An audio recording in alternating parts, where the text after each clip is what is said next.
What if we can positively impact society by reshaping the mindsets of young men? And while we're at it, let me ask you, what does it mean to be a man?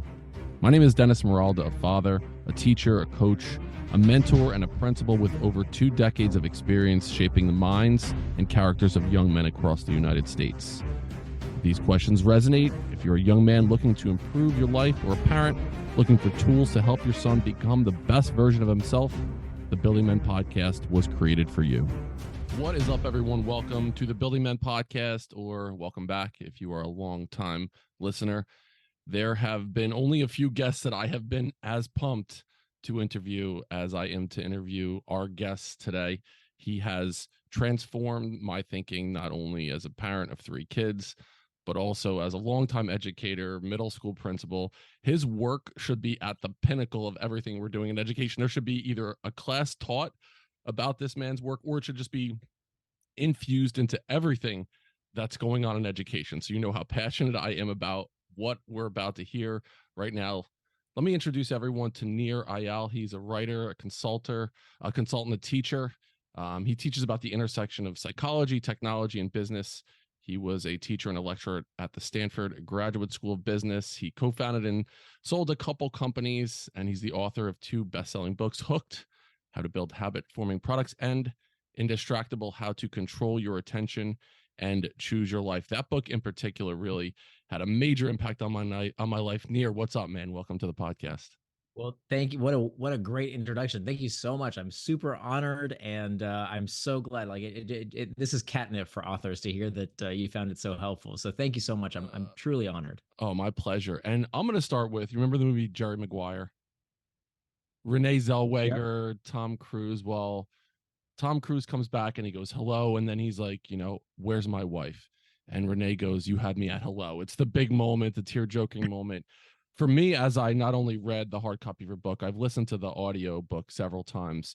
To me, that moment when you had me at hello was you had me at the Desi and Ryan self-determination theory. It has been what I have built my philosophy in education.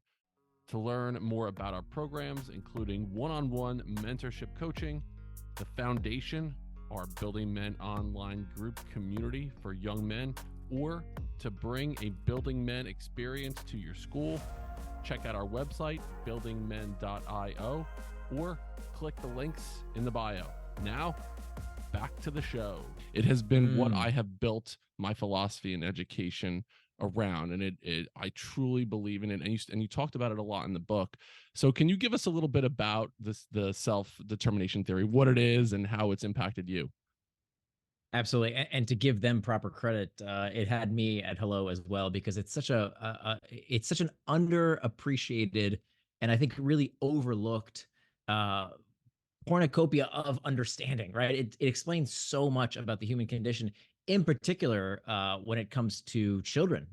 It explains so much. So let's talk about what Desi and Ryan have uncovered is since the 1970s. By the way, this is not old. This is not new research, and I like that fact because there's a lot of research that when you hear crazy claims from studies that sound too good to be true, you should be quite skeptical. And the older the study that's still reputable, the more likely it is to be true. And so this self-determination theory is the most widely recognized, most widely studied and verified theory of human motivation that we know of. Every psychologist, psychiatrist worth their weight knows about self-determination theory, but for some reason the general public doesn't know enough about it. Self-determination theory says that for human flourishing and well-being, we essentially need what I've termed psychological nutrients. I like calling them psychological nutrients because I think there's a direct parallel to what we think about in terms of our biological nutrients. Most people know about the 3 macronutrients: protein, carbohydrates, and fat, right? That's what you need for your body to keep your body going. You need a bunch of vitamins too, but essentially you need protein, carbohydrates, and fat, those 3 macronutrients. Turns out for psychological well-being and flourishing, you also have these 3 macronutrients, if you will, these psychological vitamins, and they are competency, autonomy, and relatedness. Competency, autonomy, and relatedness. And so what Desi and Ryan propose is that all of us, adults and children, in order to feel good, in order to go through life and be willing to weather the ups and downs that life may bring, we have to feel this feeling of competency, autonomy, and relatedness. And if we don't, we have all kinds of problems. And so this is called the needs displacement hypothesis. The needs displacement hypothesis says that when you don't get enough nutrients in one area of your life, you're going to look for them in another area. And so when it comes to specifically what Indistractable is about and how to raise indistractable kids, and the problem on every parent's mind these days is my kid is crazy distracted, right? The technology is hijacking their brain. The technology is stealing their focus. It's all addictive. That's all we hear about. And I would argue that if you look at the problem from a much more science-backed, much more insightful lens that Deci and Ryan have given us through self-determination theory, what you will realize is going on is that the technology overuse is simply a symptom.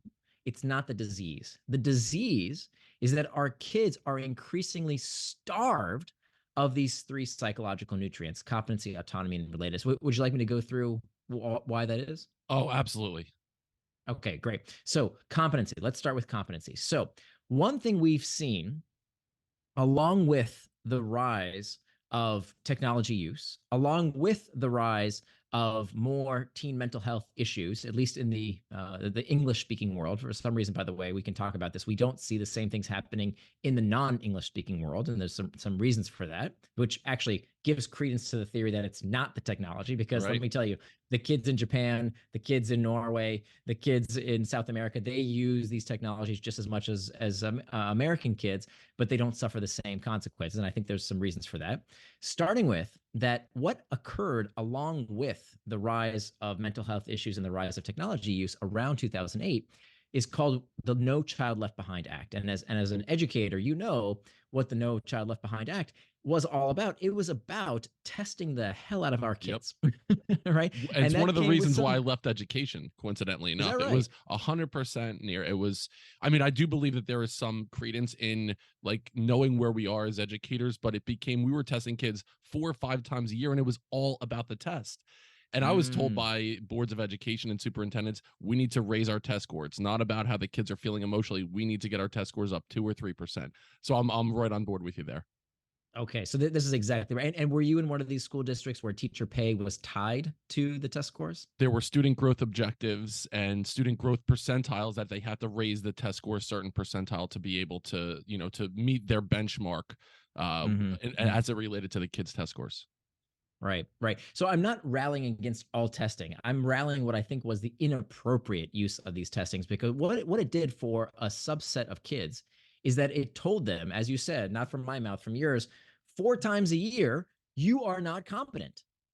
And so what does that feel like? What does that do to our psyche when you are told you are not competent at this? Well, what the human brain does is that it looks for what is a critical psychological nutrient. If you don't find it in one area of your life, if you don't find it offline, you look for it online. Who gives you competency online? Well, when you play Minecraft or Roblox or any of these other games, you feel competent. You feel in control. It's incredibly satisfying to give you that sensation. In fact, if you look at the work of Peter Gray, who's an expert on this topic of children and what they've been missing in terms of these psychological nutrients as well, he actually says that the reason we see this increase in suicidality and mental health issues among girls and not among boys, it's not happening among boys, at least to nowhere near the same degree, is because the boys actually play video games. And those video games actually have a protective effect on their psychological well-being. Believe it or not, that's probably not a perspective you've heard very often, but there's actually some research that shows that that might actually be the case, because we know that boys play video games collaboratively much more than girls do. So that's competency. Now let's talk about autonomy. We know that this is the most regulated generation in history. That when you look at the number of rules and restrictions placed on children today have 10 times as many restrictions as adults, twice as many as convicted felons. So there's only 2 places in society that we can tell people where to go, what to think, how to dress, what to eat, who to be around with, and that is school and prison. And so there's no surprise that when kids get home, they want freedom, they want autonomy, right? They want to be able to do what they want to do. And in our generation, I guess we're more or less the same age, when we got home from school, what do?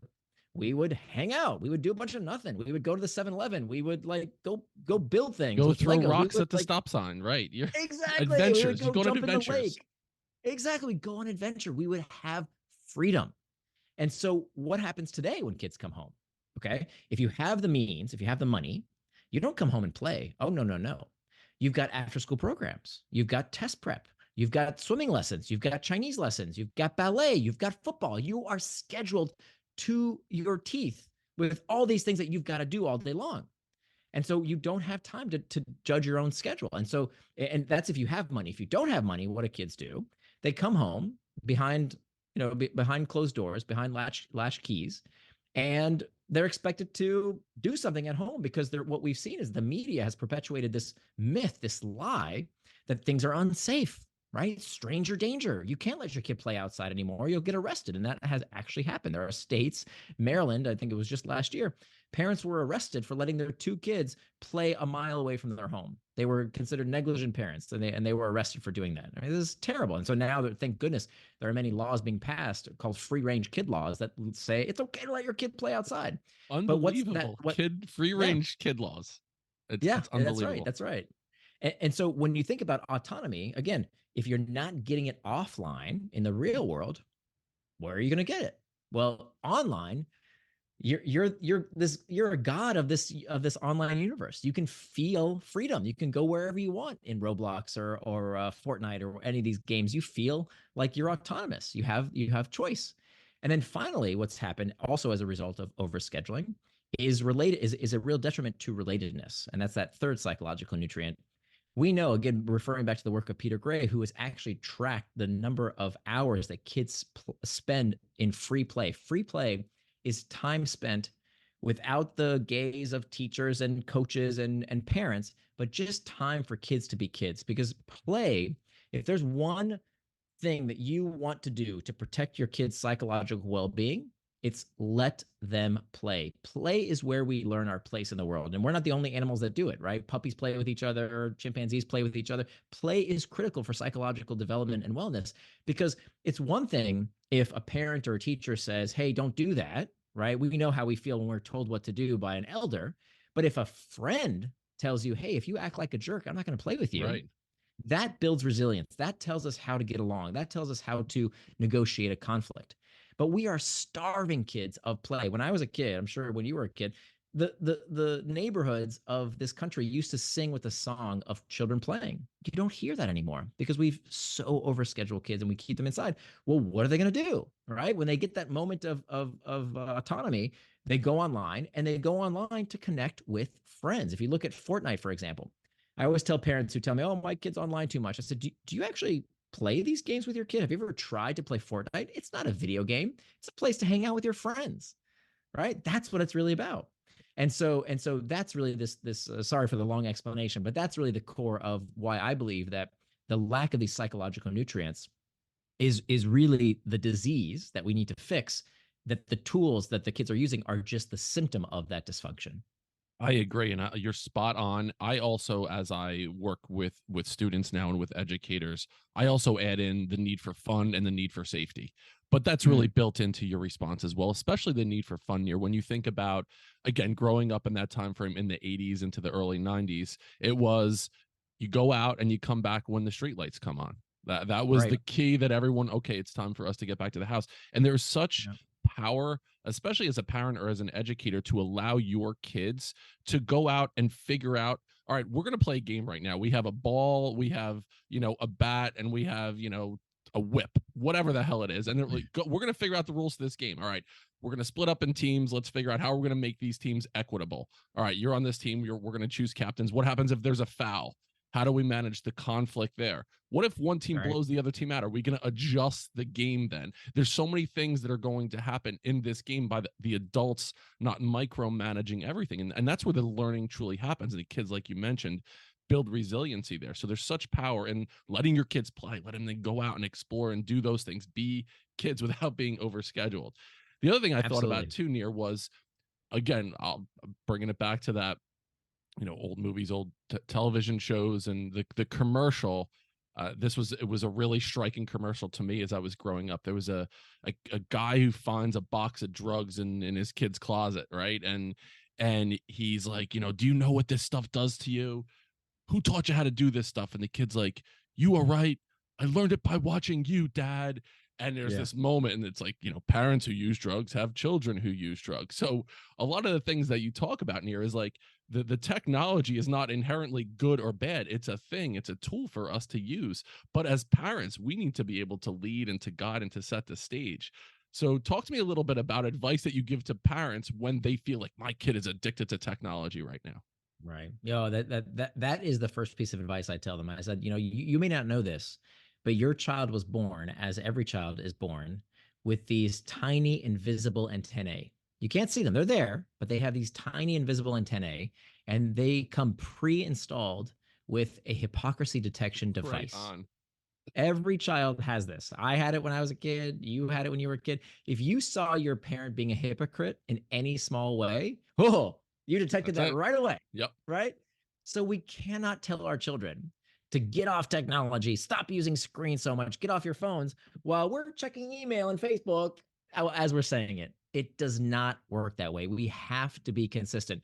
We can't be hypocrites. So if you want to raise indistractable kids, the very first step is to be an indistractable parent, which is why, I think it's actually the most important part of the book is this section on how to raise indistractable kids. Yes, but agreed. I put it after the section on here's how to fix yourself, right? So it's absolutely critical that you figure out, hey, what's your needs displacement hypothesis? And so this is what's so critical. I think most people, when they think about distraction, they think it's about, the technology, the ping, dings, and rings.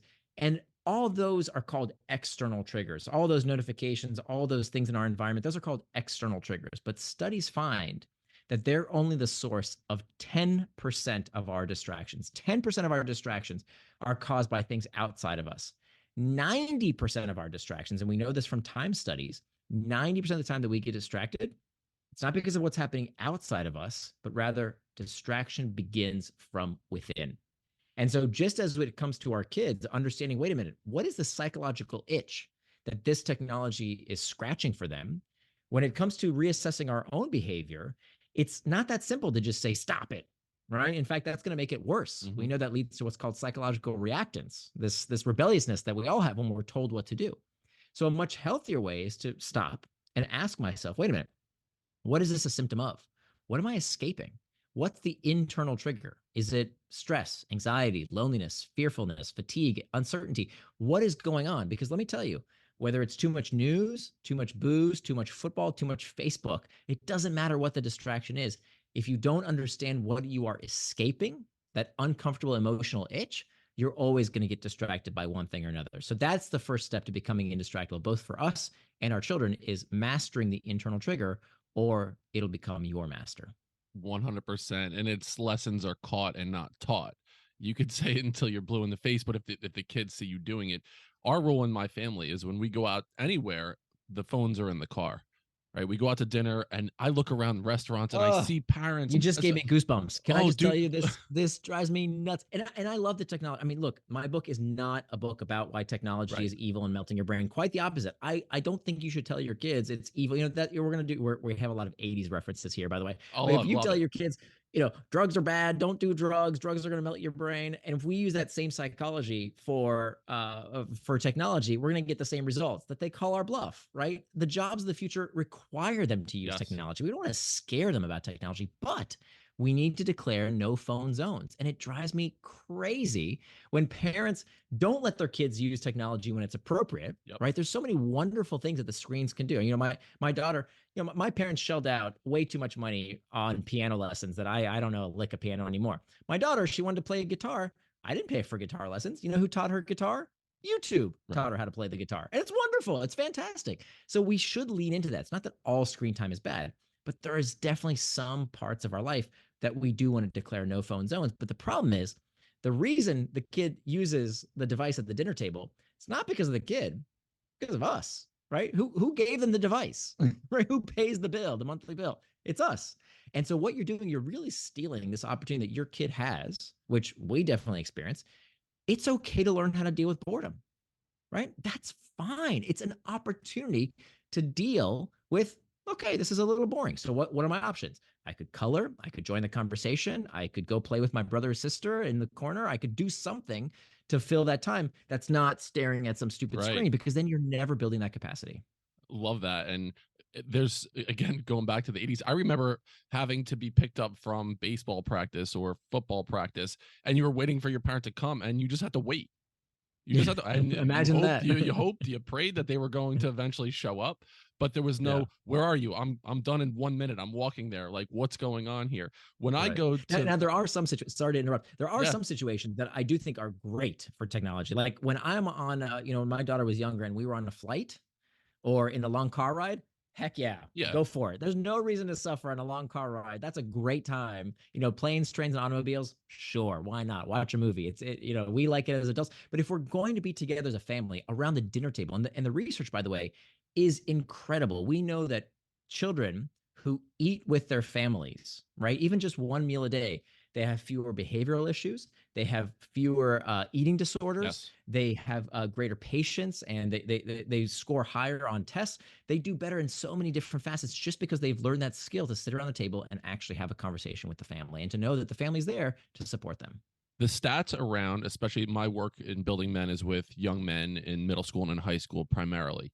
And the stats around boys' interactions with an adult male role model, on average, boys are having about 30 minutes of one on one conversation with an adult male role model every week. Conversely, they're having A week. approximately 44 hours of interaction with a screen, a phone, their computer, video games, what have you. So 90 Wow. times more. So that has been a staggering stat for me to learn. So when I mentioned going out to dinner, right, the phones are away, and as a parent, there's an opportunity for you, like, plan out, what are you going to talk about? All right, if you had a superpower, what would that superpower be? If you can go anywhere in the Yeah. world and have unlimited funds, what would you do? If you could help one person, like, have that conversation.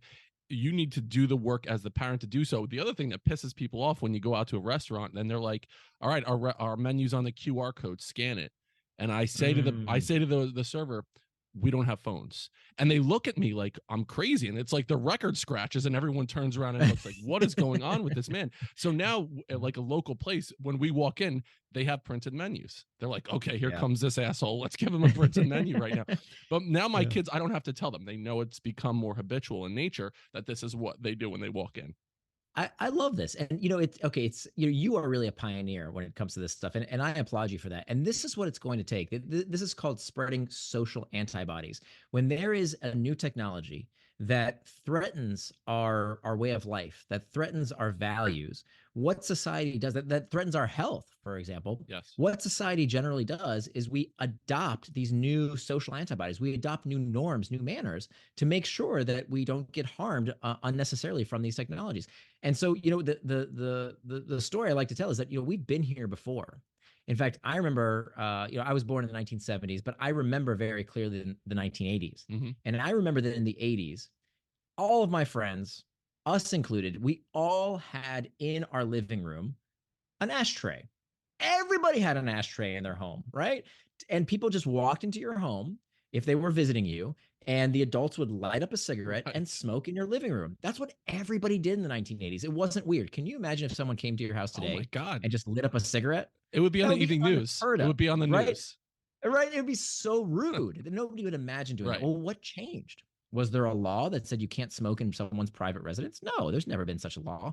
What changed is that we have new norms, we have new manners around what you can and can't do. So I remember when my mom, one day she threw away the ashtray. She wasn't a smoker. My dad wasn't a smoker. He had quit smoking. He used to be quit smoking, and she got sick of it. She didn't want anybody to smoke in her house. So what did she do? She threw away the ashtrays. And I remember this woman came over, one of her friends, and she opened up her box of cigarettes. She took out a cigarette. She was about to light it, and my mom came over. She said, "Oh, no, no, no, no, no, no. We are non-smokers. Okay, we are. You see that noun? That's who we are. That's Yep. our identity. So if you'd like to smoke, if you'd kindly go outside." And at the time, oh my gosh, this was, oh, that's so rude. You want me to go outside? How Who do you dare think you are? you? Right. It was a big deal. Today, look how much things have changed. We went from about 40% of the US population, adult population, is smoking to now it's about 11%. So part of that change wasn't because of laws, it was because of manners. And so is it so weird if you walk in and say, "Hey, we don't have phones"? What if a person walked in and said, do you have a vegetarian option? What if somebody walked in with religious garb, right? Wearing a cross around their neck or a hijab around their head. Would that be so odd? Well, that's who they are. They're Christian, they're Muslim, they're vegetarian, they're vegan, whatever. That is their identity. So why is it so strange if we stand up and say, you know what, I'm sorry, I'm indistractable. That's who I am, right? That's my values. That's what I subscribe to as the kind of person I want to be. I love the analogy. And you were born in the 70s. You look great for being in your 40s, by the way. I Thanks, gotta bud. as a born in 46 76 next month. All right, all right. So I was born in 76. So just recognizing the great Generation X right there. There So we go. you talk something about in your you talk about in your book, and you're like, this is not a new thing, right? This is not something new. Like right now, it's more pervasive just because everyone has the access to the entire world in the palm of their hand whenever they want it, right? And we could get into a whole discussion around this. And actually, coincidentally enough, I just had a discussion with a group of high school boys yesterday, and we were talking about things that are getting in their way of success. And one thing they talked about was, smoking weed is something that's, getting in their way, but they also talked about technology addiction. Like they were talking about that, and we were talking a little bit about, okay, what is your average screen time? And the average screen time, I had them guess what they thought it was first and then what it actually was. And their guess was around 3.5 hours. And the average, and with a group of boys, and we had about 100 in the total in a couple different groups, the average was 7.5 hours a day on their phone. And with the high being 14.5 hours, a boy was on his phone on average during the course of the week. And he said, well, I listen to, podcast or music or whatever. Oh, okay. Okay. But I was like, okay, so give you 8 hours on that. That's still a long time to be on your phone. Yeah. So then we talked about, well, why?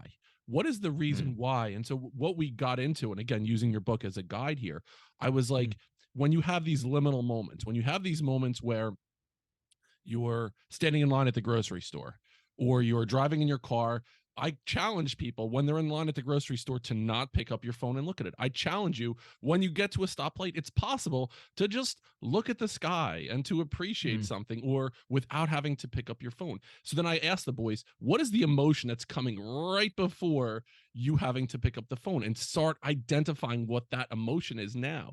So if you had this group of boys in front of you, what other advice might you give to them? Because they see it as an issue.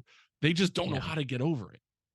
Right, right. Okay, so we talked step number one, and this applies to adults and children. Step number one is mastering those internal triggers so they don't become your masters. So exactly as you said, I mean, that's exactly what I wrote in the book. Perfect, the way you said it. What is that preceding emotion? If you are using a technology because you plan to use it at that time and place according to your values, do it.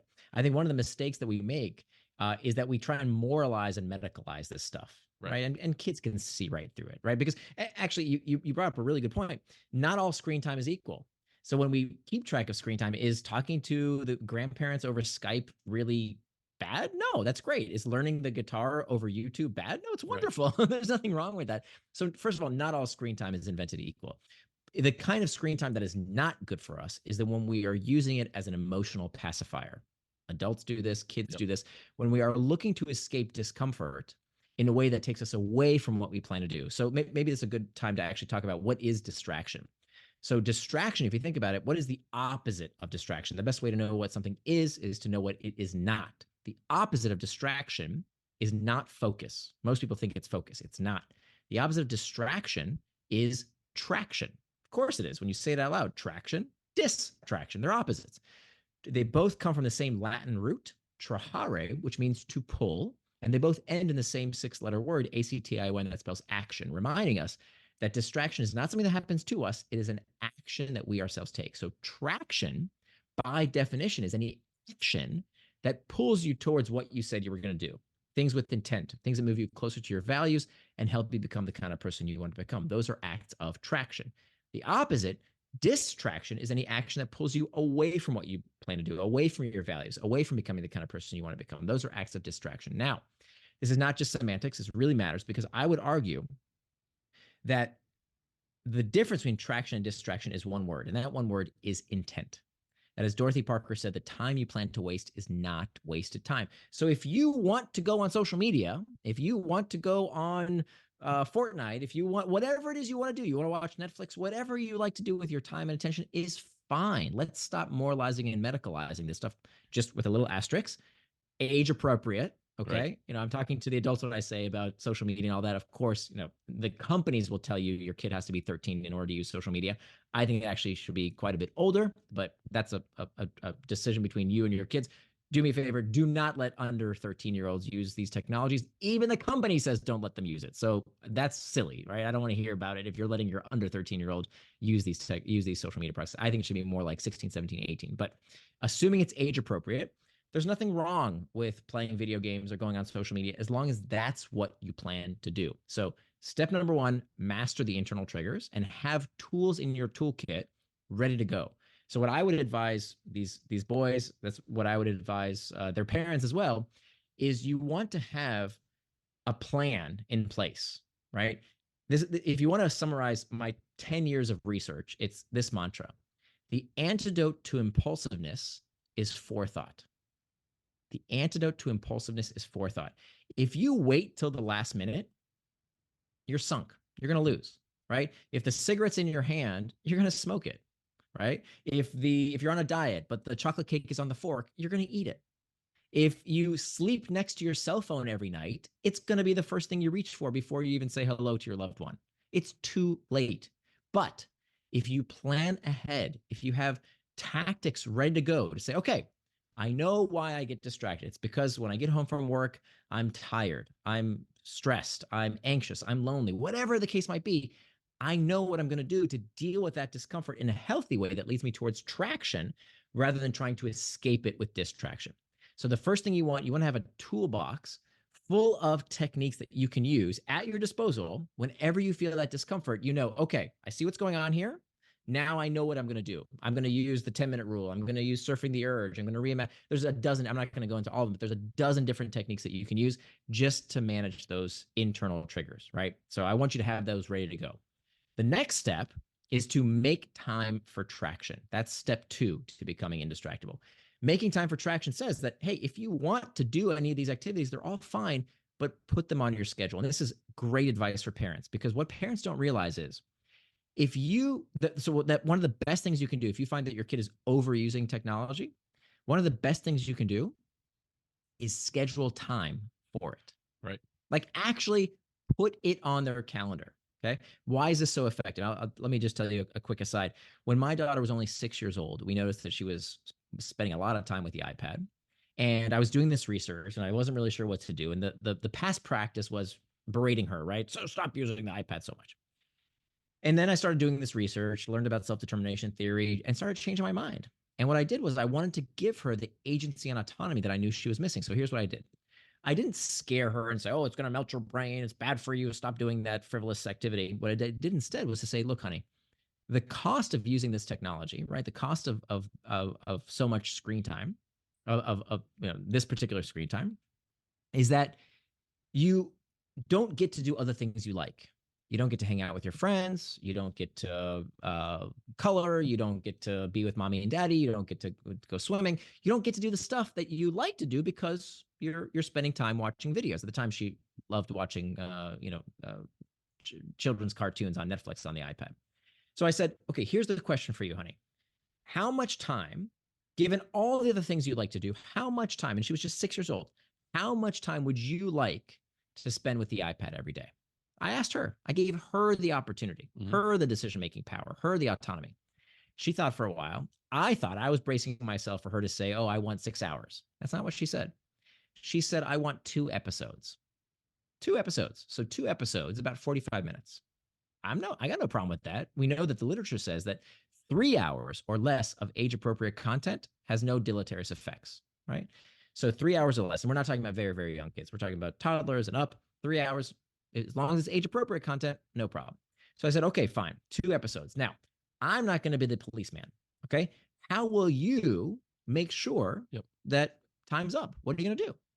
And so she thought for a little bit, and she realized that at the time we lived in an apartment where we had our microwave below the countertop, right? It was one of those under the countertops. And she saw that from time to time we would set a timer using the little interface on the microwave. And she said, how about I'll set the timer on the microwave, and when it beeps, I know my time is up. Great. She's 15 now. And till this day, now she doesn't use the microwave. Now she uses the Amazon device. I don't want to say her name, but you know, the one that starts with Yeah, an yeah, A, yeah, because she's yeah, going to go yeah. off. Right. And she says, set a timer for 45 minutes. And then when the 45 minutes are up, she's done. So why is that so important? Because I gave her the opportunity to regulate herself. You know, our goal as parents, we are not raising sons and daughters. We are not raising children. We are raising future adults. Mhm. So if I'm going to be the cop until she turns 18 and leaves the house, what kind of skill set will she have learned when she's out of the house, when she works her first job, when she's off to college? She's not going to learn that skill to self-regulate, right? I want her to have that lifelong skill, which I know she has now, because now she's really good at managing her time, but she does it herself. It's not me doing it anymore.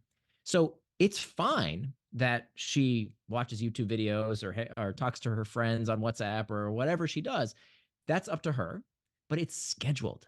It's in her day. When she got a little older, now she's 15. We have to, she practices what I preach. She has time on her calendar for social media, for whatever it is that she does. But here's the beauty of it.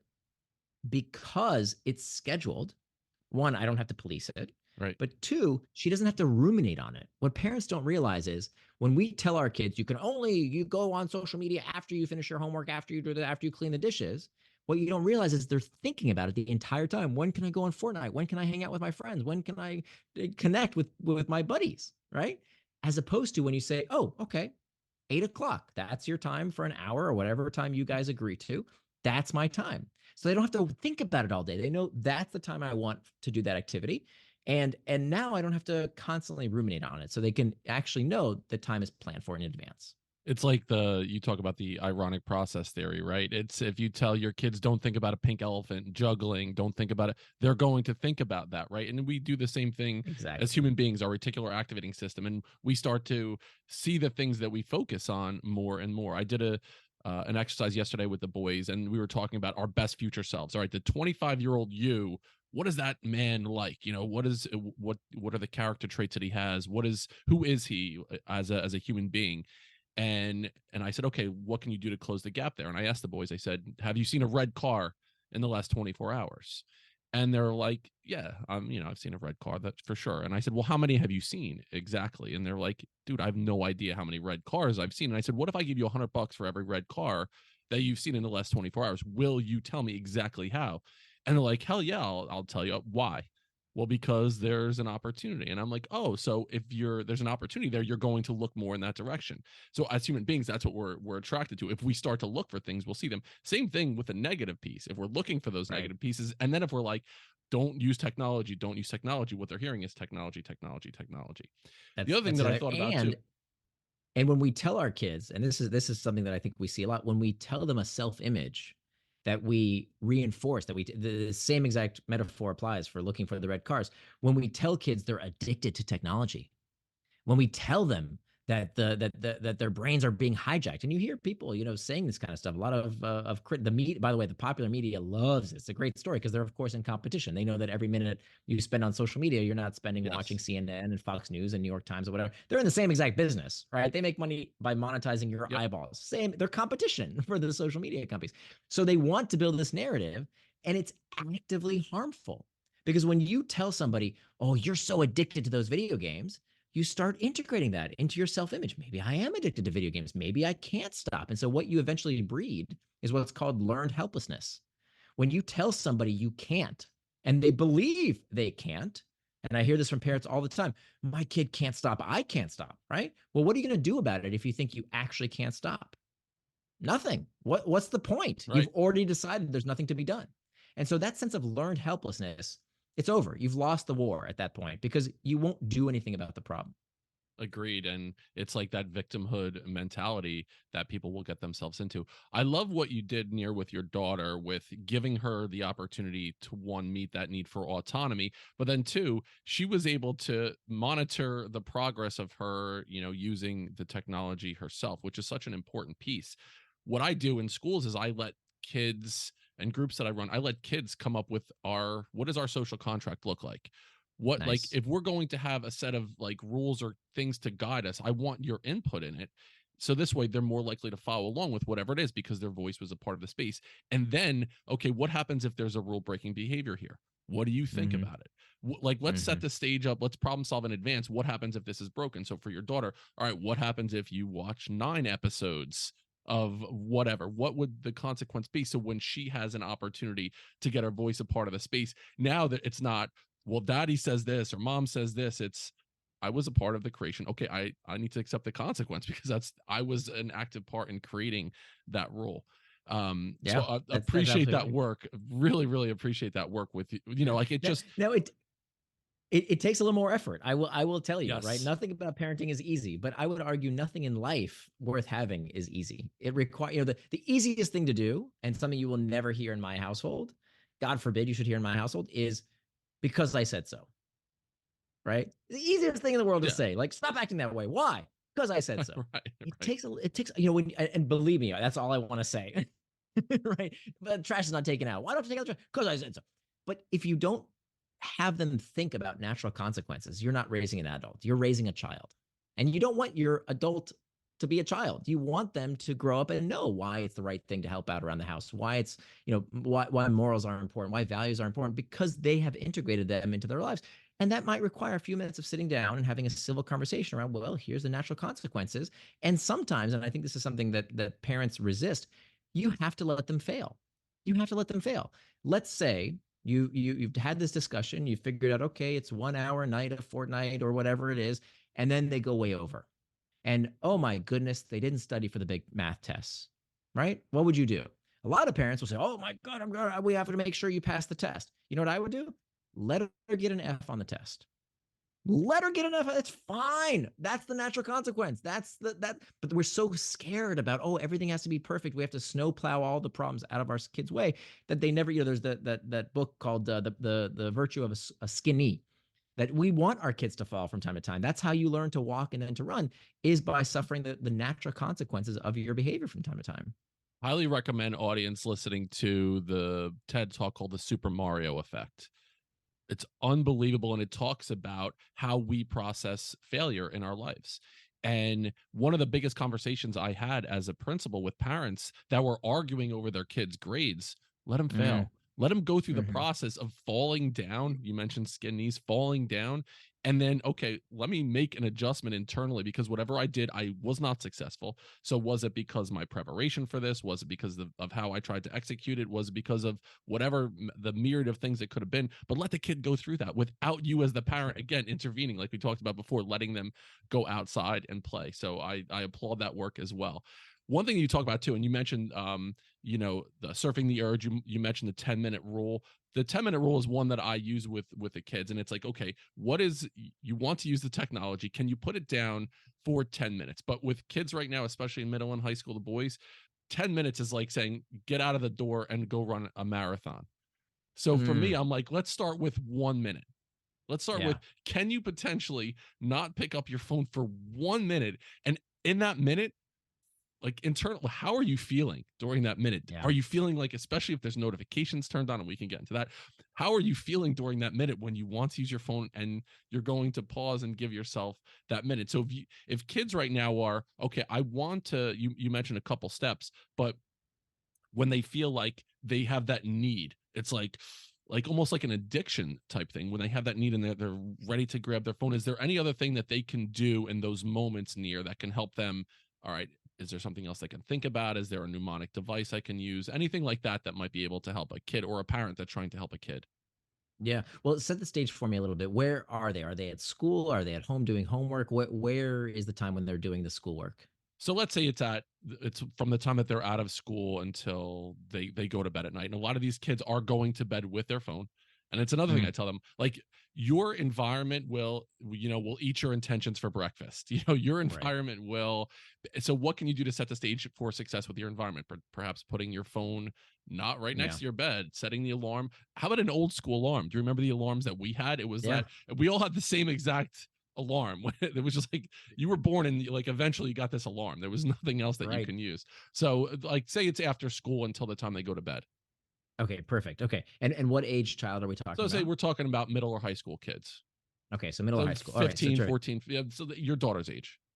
Okay. So we talked about step number one is master those internal triggers. We can talk about some techniques they can use there. We talked about make time for traction, which is all about scheduling that time. So knowing, yep, the time is coming up. It's in your calendar for the time you get home from school. Let's say you get home from school at 3-ish, whatever, 4-ish. Okay, what does that rest of the day look? The nice thing is, unless you homeschool, most of the kids' day is already planned. They're at school. So for the rest of the day, sitting down with your child and saying, let's plan that calendar. You want time to play Fortnite? Awesome.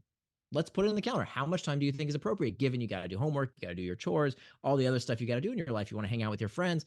By the way, scheduling play, like finding another family or two that is in the neighborhood that has their kids available for free play.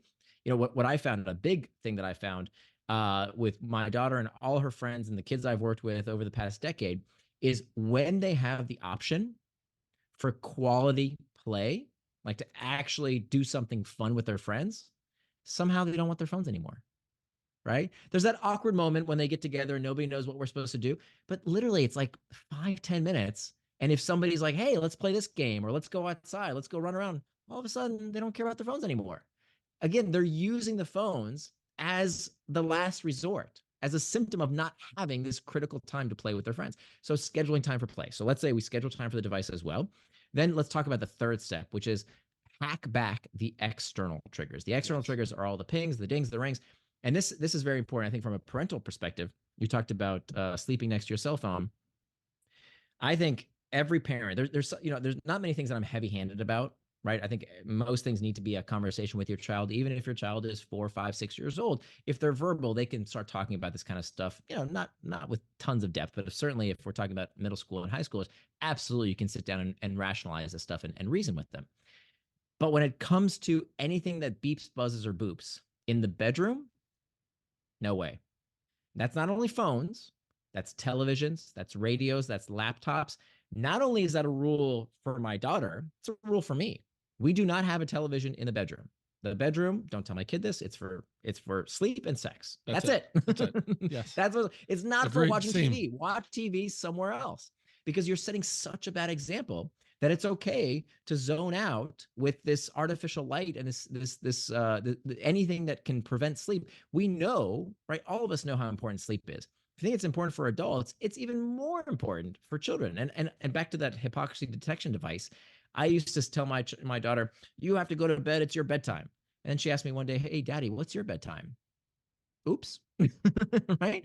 Now I have a bedtime, right? We talked about making time for traction. It's in my calendar that I have time to in my schedule for bedtime, meaning I know when I need to get ready for bed. So she sees that by example. And so I think anything that might have an effect on sleep needs to be taken out of the bedroom. So no devices whatsoever. Charge them in the living room, charge them outside the kids' room and your room as well. The last and final step to becoming indistractable is making a pact. And a pact is what we call a pre-commitment device. And there's all different kinds of pact: a price pact, an effort pact, an identity pact. I'll tell you one that I think is incredibly powerful as a family that you can do. This is called an effort pact. An effort pact is when you put some piece of friction, some kind of effort in between you and the distraction. So in my family, we have our router, our internet router, is connected to an outlet timer. And that timer, I think it costs like $5 at Home Depot. Every night at 10 p.m., the internet shuts off. Wow. Every night for the whole household. Now, could we turn it back on? Of course we could. But now I got to do something. I got to unplug, replug. I got to do all that effort. So it allows this moment of mindfulness when I otherwise would have done something mindlessly, right? So everybody now, and I'll be honest with you, now over the years, we don't actually even need it anymore, because we all know 10 o'clock is when the internet shuts off, right? We become conditioned to knowing that that's it, that there's no more internet after 10 p.m. And now we actually can get routers that have this built in. So now we have the 4 steps of the indistractable model. Master internal triggers, make time for traction, hack back external triggers, and prevent distraction with packs. And that's just the framework. But if you do one small thing, if you and your child do one small thing in these 4 big strategies, it works wonders. It's amazingly effective. So, for example, for the boys you're working with, the middle school, the high school kids, step number 1, what are you going to do when you feel that discomfort? Just have 2 or 3 tools in your toolkit that and you've got dozens to pick from. You can go over them with your child. There's many in the book. What's the technique you want to try? Try it. Okay. When you said you're going to do homework for an hour. Okay, great. What are you going to do when you really want to check your phone? right? Is it the 10-minute rule? Is it surfing the urge? It's all these techniques and exactly what to do. Okay, just pick one or two. Then second step, making time for traction. So you said, okay, after school, the problem is after school, I keep wanting to check my phone. No problem. How much time do you want on your device? What do you want to do with your device? Let's put it in your schedule. Okay, you need an hour for homework, an hour to play with your friend, an hour to go online. Awesome. That's the schedule. Let's stick to it. Okay, I have a schedule too. Here's my schedule. Show your kid your schedule. The third step, hacking back the external trigger, not only removing all those devices from their bedrooms, but also making sure that they know how to shut them off, right? You'd be shocked how many amazing tools are on these kids' devices pre-installed. So one of my favorite is do not disturb while driving. Do not disturb while driving comes on everybody's phone. It's on every iOS, it's on every Android device. It's genius. So here's how it works. Every time you push do not disturb while driving, the person, if they text or call you, will get an automatic reply that says, I can't talk right now, but if this is urgent, text the word urgent. Now, they don't need to know if you're driving or not. Mine says I alter the automatic reply. It says I'm indistractable right now. If this is urgent, text the word urgent. And if they text back the word urgent, then the message will come in. So what does that do? I know that nobody's gonna, that my phone's not gonna ring unless my house is on fire, God forbid, right? And so I can rest at ease knowing that I can focus without distraction because I've hacked back that external trigger. Very effective. And then finally, let's say what could your kids do? What could the boys do around packs? This is where we can actually use technology to build packs to reduce use of technology. How do we do that? There's a wonderful app called Forest, and there's many apps, but this is one of my favorites, Forest. And Forest works like this. So I'll pull it up here so you can see. So you open up Forest, and my daughter started using this when she was probably 6, 7 years old. She still uses it now. It's this great little app that you dial in how much time you want to do focused work for, and then you hit this little button that says plant, okay? And that cute little virtual tree on your screen shows up. There's a cute little virtual tree. Now, if you pick up the phone and you do anything with it, the cute little virtual tree gets chopped down. And you don't want to be a virtual tree murderer. So it just reminds you, nope, that's not what you want to do right now. You entered into this pact to focus on your homework for 1 hour. All right, that's all you got to do. So if, as a last resort, that's not the first step, very, very important. Don't do it first. It's the last step after you've done the other three. Now, as the last line of defense, is the pact, as the firewall against distraction. You enter this pact, and by the way, it's kind of gamified, right? The more hours you put into the app, you get these points and badges. It kind of becomes a game in and of itself. With those 4 strategies in concert, any child can become indistractable. Love it. And the more that we can gamify things like that, but is the technology serving us, or are we serving the technology, right? And so to have that idea around it before you get into it as well. I also really quickly, I know we're getting towards the end of the episode right now. No problem. Nir, so one quick message to parents: if you want to have an idea around what can you do to help your child, if you feel like the technology has become an issue, go and look at yourself in the mirror. Start right there. What can you do? Because if you set stages for success for your kids, if it's not having them have their phone at the dinner table, if it's you want your kid on the phone for X number of hours a day or whatever it is, what can you do to provide an opportunity for them to go outside, to do things, to, make it a little bit more exciting for them so they're choosing that activity over? So what can you do as a parent? The last thing I wanted to ask you was, you talk a lot about to-do lists. It was something that was really fascinating to me when you talk about habits and you talk about to-do lists. So you can give us a little bit about your perspective around to-do lists, because it's something that I lived by so long. Write something down, check it off, cross it off. That was my thing. So when I heard you talk about it, that it was like some cognitive dissonance that happened. I was like, I need to talk to Nir about this as well. Sure. Yeah. So I also used to be a to-do list devotee. And the more research I did around like really first principles of what does the research say is the most effective time management techniques around, it turns out that to-do lists kind of suck. They're not very effective according to research literature. What is very effective, according to literally thousands of peer-reviewed studies, is what's called time boxing. In the psychology literature, we call it setting an implementation intention, which is just a fancy way of saying planning out what you're going to do and when you're going to do it. Now, why is that technique so much better than to-do lists? Now, when I say that to-do lists are awful, the reason I say they're awful It's not, I'm not saying getting things out of your brain and putting them on a piece of paper. That's great. Okay. You do want to do that. You want to take things out of your brain, put them on a piece of paper, put them in an app. That's great. But that's step number one.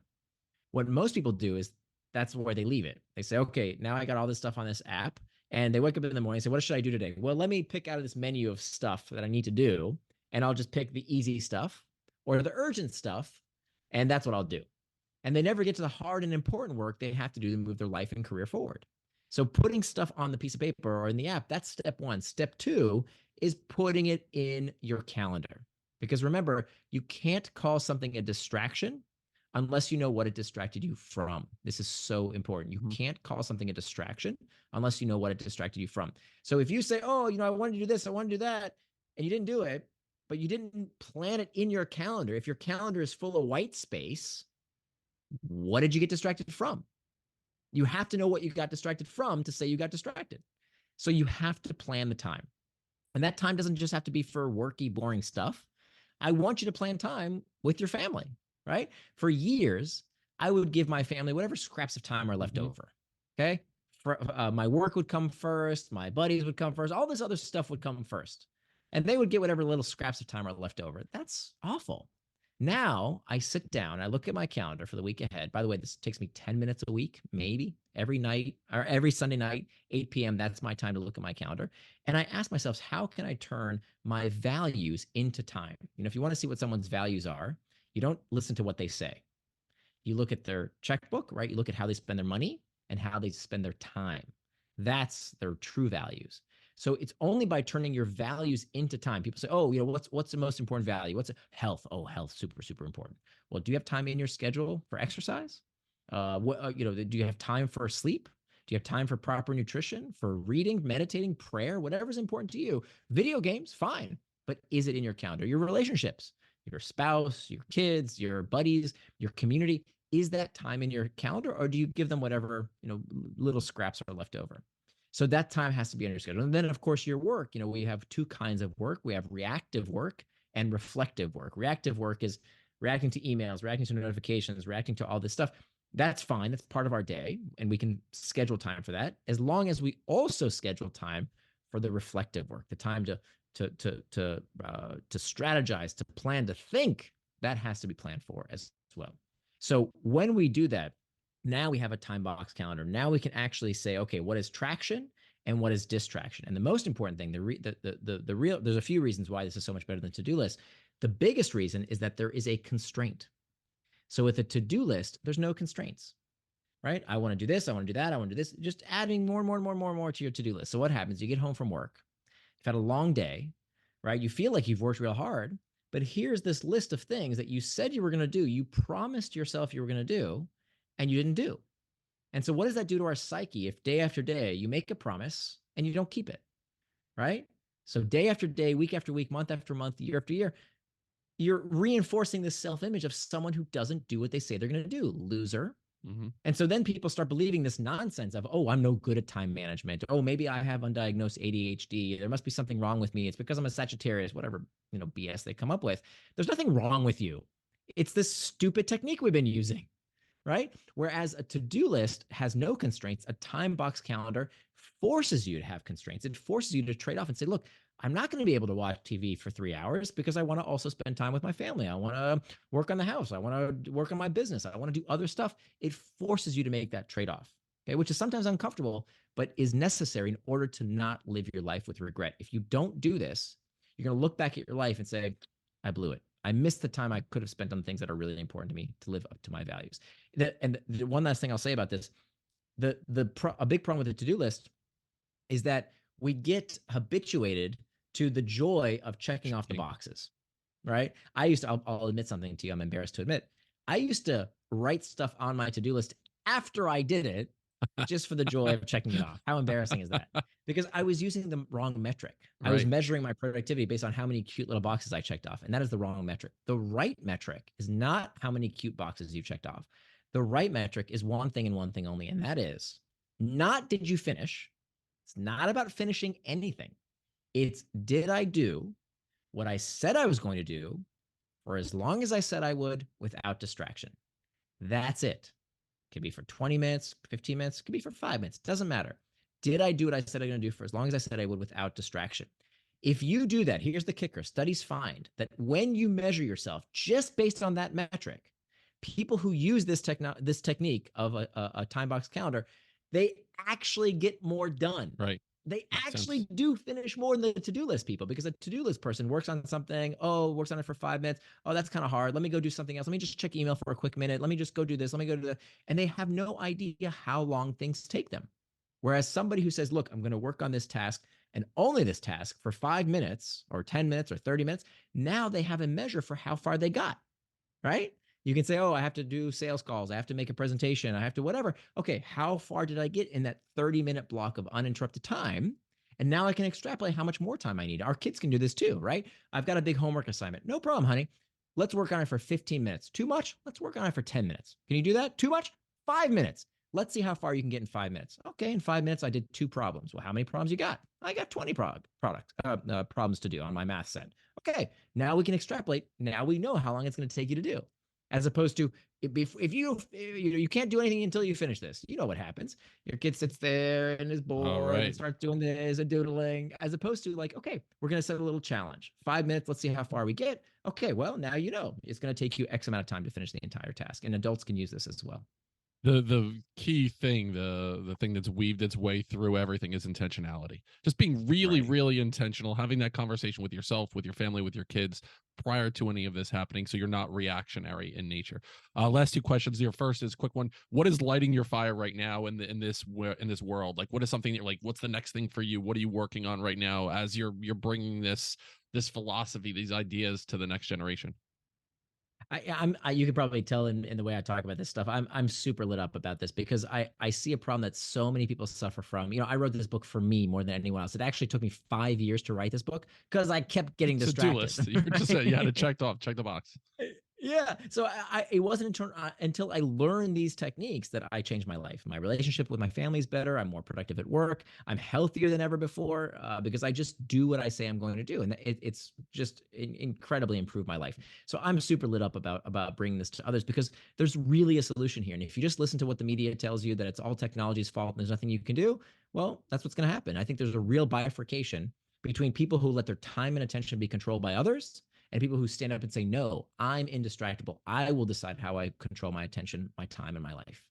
Love it. And again, it's doing those little things. Before I ask my last question, where can we find you? How do we get in touch with you? I mean, this, like, from the bottom of my heart, needs to be a part of every single school system everywhere. Like, if you're listening, you have any connection to a school, buy them the book, give it to the administration, let them read it, and like, how can we put this as part of like our curriculum? Everything that we're doing, it's that important here. Like, I truly applaud your work. So where can we Thank find you. you? So if you go to nirandfar.com, that's my blog. It's spelled like my first name, Nir and far.com. Or if you go to indistractable.com, indistractable is spelled I-N, the word distract, A-B-L-E, indistractable.com. There's actually a free workbook we couldn't put in the book because it got too long. Yep. So we decided to make this workbook that anybody can access free of charge. We'll put all that in the show notes. And the workbook it's like 87 pages as well. Like, Yeah, it's pretty what, like, one that I downloaded. I had it on my iPad and I actually worked through it. Really, really well done. nice. Oh, I'm so glad. Last question is, I mean, this was on this last hour, ton of value to anyone that's listened to this podcast. If someone presses stop or pause right now, and there's one thing that they can do, and by doing just this one thing, it could make a huge impact in their life in some way, shape, or form. What's that one thing? There's a wonderful quote by Paulo Coelho. He said, "A mistake repeated more than once is a decision. A mistake repeated more than once is a decision." If we get distracted, it happens. I still get distracted from time to time. But the difference between a distractible person and an indistractable person is that a distractible person keeps getting distracted by the same things again and again. How many times are we going to say, darn email, darn Facebook, darn whatever? How many times do we succumb to these distractions before we are making a decision to be distractible? An indistractable person says, okay, you got me once. I saw what you did there, distraction. I'm not going to let it happen again. Again, that mantra, the summary of the book is the antidote to impulsiveness is forethought. If you plan ahead and you believe that you have this power, don't let people convince you that you're powerless. You are not powerless. If you plan ahead and make sure that you take steps today, you can prevent any distraction tomorrow. Absolutely love that. Building Men podcast audience, if you made it to the end of the episode, I'm guessing this resonated with you. If so, please consider rating, reviewing, and sharing this out with anyone who you believe would get value from the message. Nir Eyal, thank you so much, dude. It was really, really great meeting you, talking today. I'm going to continue to preach your message from the hilltops. Building Men audience, see you next time on Building Men.